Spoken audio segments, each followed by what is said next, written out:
So with the most recent huge Dragon Ball news that a movie is being planned for 2022, I want to talk about something that nobody's talked about yet, and that is, what does this mean for Dragon Ball games going forward? Stay tuned.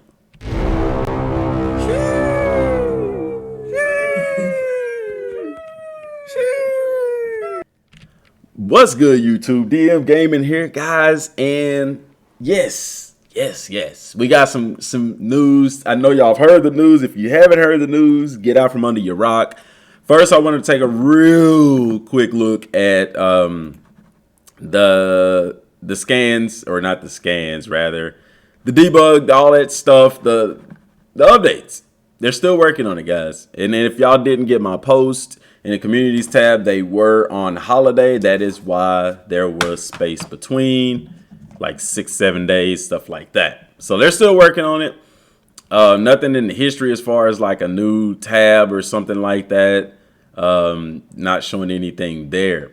So guys, if in case you've been living under a rock, and I've been sitting here marinating on this information, you know, as it was released, and it was actually leaked a couple of days before it happened. But a new Dragon Ball Super, and this is on the Dragon Ball official site. I'll put a link to that in the description. And by the way, guys, if you're new to the channel, hit the subscribe button, man. Click it. Blow it up, man. Smash it. Crush it. And help out the YouTube algorithm. That's what it does. It helps out the YouTube algorithm. Helps get the video shown to more people. A new Dragon Ball Super movie is set to be released in 2022. We received a comment from Akira Toriyama himself just for you on the official site. And Akira Toriyama, and this is the same thing that little Toribot, he had that whenever they announced Dragon Ball Z Kakarot, which was really dope as well. But he says an all-new movie, since Dragon Ball Super Broly is currently in the making, just like the previous movie, I'm heavily leading the story and dialogue production for another amazing film. I really shouldn't talk too much about the plot yet, but be prepared for some extreme and entertaining bouts. Bouts meaning more than one, which may feature an unexpected character. Put on your speculation hats. A lot of people want to see Cooler. Some people's talking about the return of Raditz. You know, the list goes on and on. We're not getting into that so much today, but he says, we'll be charting through some unexplored territory in terms of visual aesthetics to give the audience an amazing ride. So I hope everybody will look forward to the new movie. And that's what got some people wondering as well, because some people are wondering, are they going to do it in CGI? You know, like they did in Dragon Ball Super, in sections of the Dragon Ball Super Broly movie? Or are they going to be doing, you know, 3D or whatever? They're not doing live action. I really don't doubt they're doing that. But anyway, so... And this is really cool, guys, and we'll spend some time talking about this in a different video. But I wanted to bring this up because, guys, this means a lot for Dragon Ball games. It means a lot for Dragon Ball games. The fact that they're still doing movies. Like, and it's a Dragon Ball Super movie, okay? It's a Dragon Ball Super movie. So this is like Super, well, we're speculating. Yeah, it's a Dragon Ball Super movie. So it's based on Super. Now, we know that the Super manga has already went through the Moro arc, okay? That was like the latest thing that they've done. And then now they're in the Granola survival arc. And the games haven't caught up to either of those yet. So, like, I know Bandai is sitting there right now just licking their chops at the opportunity set before them. And, like, this is huge news for the gaming community as well. Like, we already know that they have yet to do a Dragon Ball Super-based game. You know what I'm saying? But one thing that we have to realize is that, dude, that's good news. Like, look, this is the Bandai Namco Entertainment. Like, this is one of their main sites. This is a Japanese site, actually. It's the Kakarot site. But at the bottom, look at this. They even put that here about the announcement of the new movie.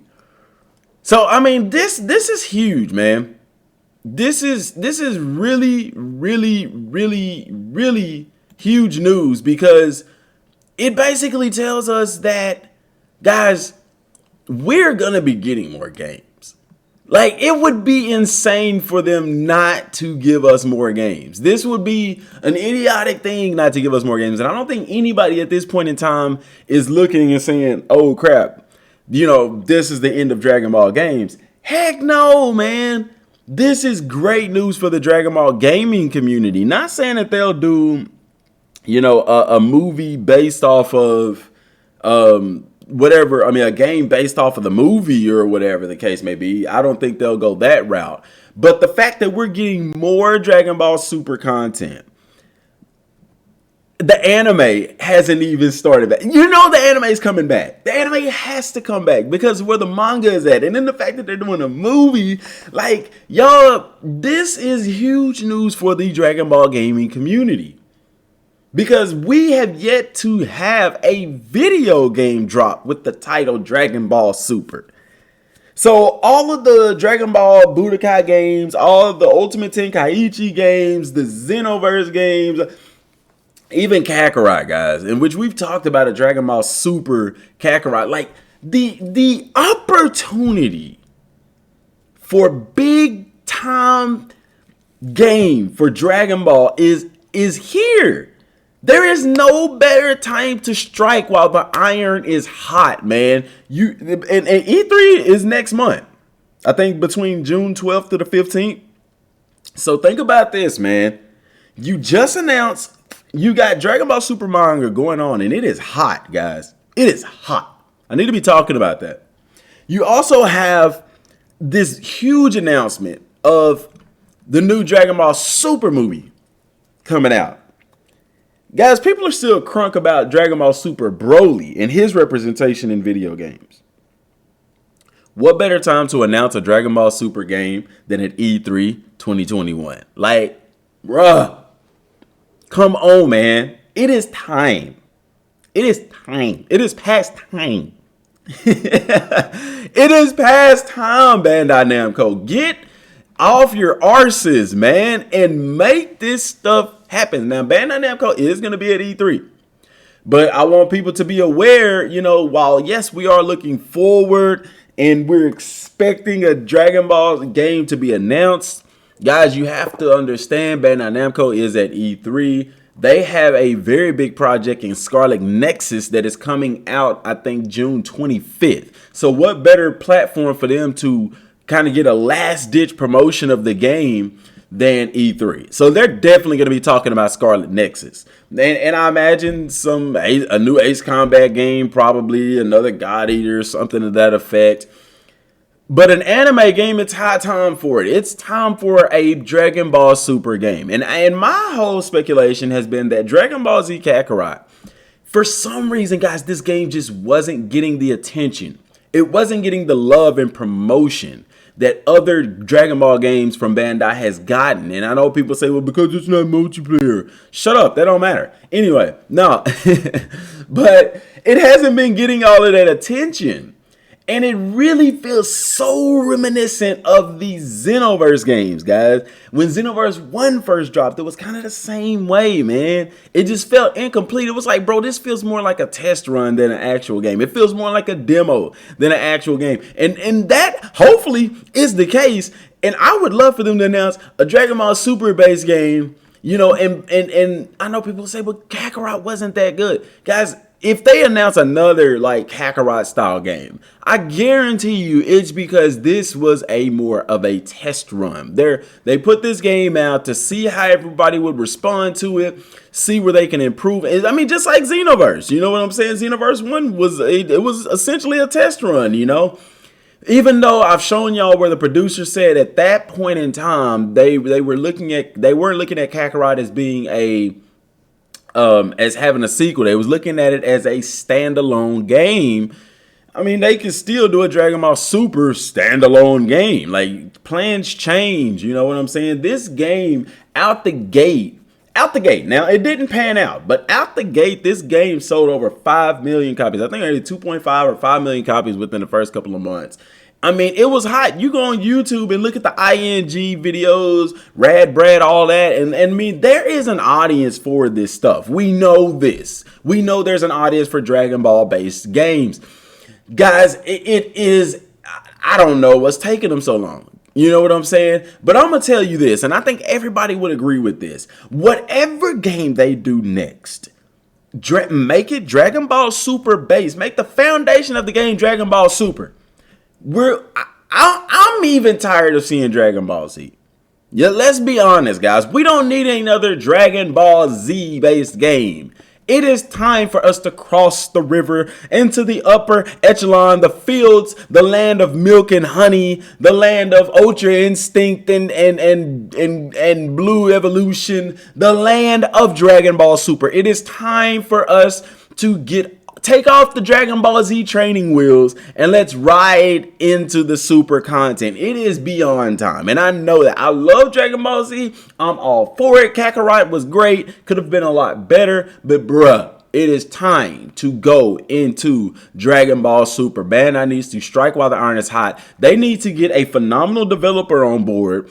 I don't really think they'll do a Dragon Ball Super Kakarot. Dragon Ball Super, Kakarot. It would be so dope if they did. But with CyberConnect 2 working on the Demon Slayer game, and the way that the pandemic has been to them as far as Dragon Ball Z Kakarot is going, guys, I just don't think they have the manpower for it. They're not a small studio, but if they announced it, I would be surprised. I would be like, oh my gosh, they're pulling this off. You know what I'm saying? So it is possible, especially because of the fact. Here's one thing that makes a Super Dragon Ball Super Kakarot game more easier, because they have a foundation to build on. It takes a lot more time and it's a lot more complicated building a game from the ground up than it is when you have assets like you already have a game out. That's why they can put out a Madden game every year, because they're building it off the same platform essentially. You know what I'm saying? Xenoverse was the same way. They were able to put out a Xenoverse 2 really fast a year later because they already had the platform. They just improved on things, and they did install some new things, new systems and stuff like that. But Kakarot would be an easy put out new fighters game. I'm not big into fighters, but some people are. I think a lot of people would like to see something along the style of like a Raging Blast type game. Some people say a Burst Limit. I didn't like Burst Limit's mechanics. I love being able to charge my key and stuff like that. I also love being able to roam around the world. Like, I love open world game or open sandbox style games. Like, I love the setup of Kakarot, guys. That's why I really would love to see a super game that's similar to that, because I love the setup. I love being able to fly and explore the world. I think a lot of people did. What turned people off to Kakarot was mainly it went through the same Z story, and that the fighting, there were things in the combat that just was lackluster. You know what I'm saying? So I don't know. Let me know what y'all think down in the comment section down below. Do you believe we'll see a Dragon Ball Super game this year? Do you believe they'll announce one at E3? And how do you feel about the movie? Like I said, we're going to be doing a video talking about the movie and stuff like that. I kind of found the transition, away from Kakarot and stuff like that. Like I said, I've been wanting to cover other games and things. I just haven't really got into another game just yet. I've been playing Outriders, but it's been a mess. And I really like the idea of just talking about Dragon Ball in general, man, because I love it so much, But we'll get into some other things, guys. Just hold tight, hold tight. You know what I'm saying? But like I said, that's all I got. Let me know what y'all think in the comment section down below. Don't forget to destroy the like button for the YouTube algorithm. Till next time, y'all, thanks for watching. Peace.